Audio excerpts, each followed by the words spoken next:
Welcome to Man Does Tech, where I solve the problems you didn't even know you had.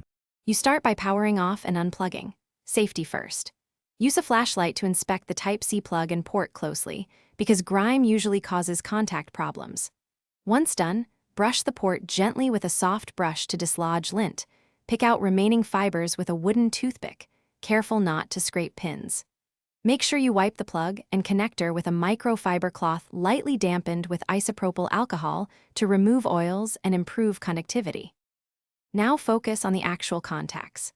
Dip a cotton swab in isopropyl and rub the plug's metal surfaces, then reach inside the port carefully, turn swabs as you clean.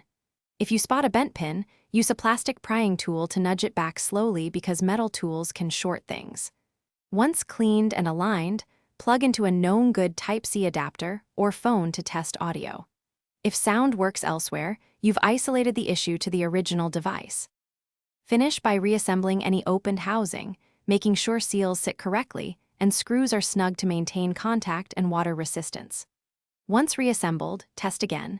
If audio is intermittent, try a firmware reset or update on the host device, because software can mask hardware issues. If problems persist after cleaning and software steps, pursue warranty service or replace the Type-C cable or internal module. This saves buying full earbuds. One tip: if you hear crackling, retest in a quiet environment before returning for service. Thanks for watching. If you found this helpful, don't forget to like and subscribe.